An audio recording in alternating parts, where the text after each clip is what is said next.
Reinforcing meaning through gratitude.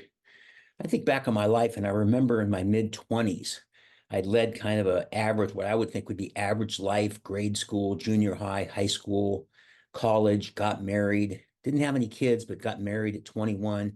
And at about 22, maybe 23, 24, I had a job.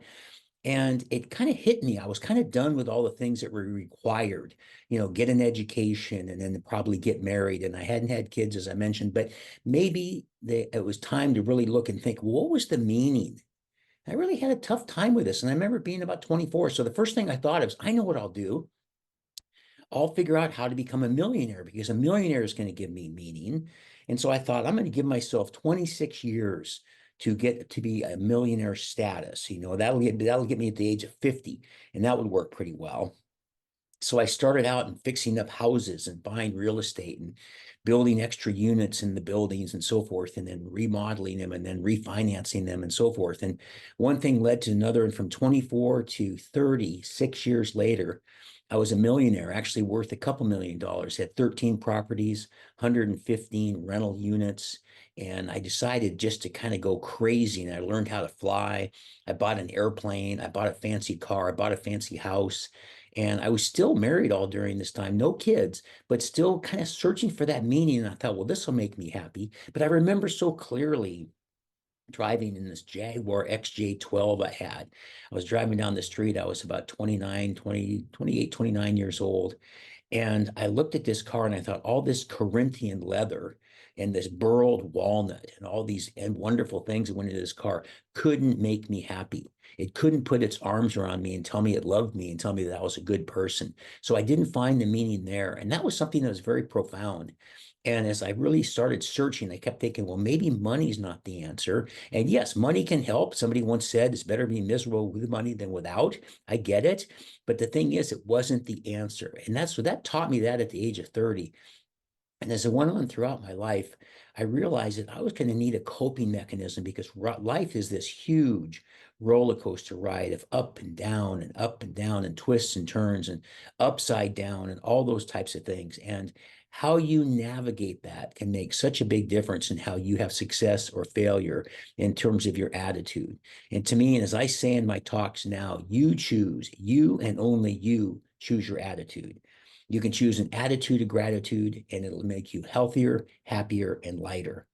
And that's what I get across in my keynotes and my talks and my workshops is how having an attitude of gratitude, a gratitude mindset is such a great choice. Because what does it do? What exactly does it do? It helps you focus on your blessings and abundance. It helps you focus on the windshield in front of you and not the rear view mirror. What's out in front of you? Forget about the past. It's in the past. Don't worry about it. I still come across people that talk about things from the past and they pick up things from the past and put them in front of them and they drive over them again like so much garbage. It's no good. Think about the future. Learn from the past. Yes. If you're looking in the rearview mirror, if you see flashing blue lights, you may have to pull over. I get it. But mostly focus on the future. Do not dwell on the past.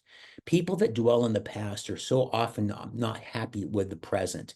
And how do you get happy with the present? Gratitude. Keep focused on your blessings and abundance. Gratitude turns what you have into enough. It's such an important concept. It gave me meaning like I never had before. And now in my talks and workshops and the trainings and different things that I do, masterminds, people tell me all the time, you changed my life. I never got that from any amount of real estate or an airplane or an XJ12 Jaguar or anything else in my life. I never got that feeling of what it's like to change somebody's life and make such a big difference. So think about that and reinforce meaning through gratitude. If you can get a gratitude journal, I'll put one in the description below. But if you can get a gratitude journal, it really helps because, as I say in the front of my gratitude journal, and the link that, as I say, I'll put in the description, if you think about it, it's like a dream. If you talk about it, it inspires you. But if you write about it, it empowers you. I am so grateful for my friends who invited me to lunch yesterday.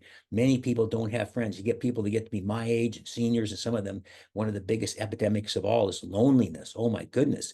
people are just not having the communication with the people they used to have because a lot of them have passed on or they've moved or any number of things have happened. So very important to have community around that. But focus on your gratefulness, focus on your blessings and abundance, focus on the things that you have. And don't worry about the lack. Don't worry about the negative stuff. It's the oldest line in the book, the glass is half full or half empty. I've heard it over and over again, but it's so true. I see the glass as half full. Your life, if you see the glass half full, will be better, more fulfilling, and more satisfying. And I think ultimately that's what we're looking for with the meaning from all these people that are out there searching for that. And some of them having luck with it and some not. So I highly endorse gratitude. I highly endorse a gratitude journal. And if you really want to reinforce meaning through gratitude, focus on gratitude, focus on your blessings and abundance. It'll make such a big difference. I'm that gratitude guy. Remember, be grateful and never quit.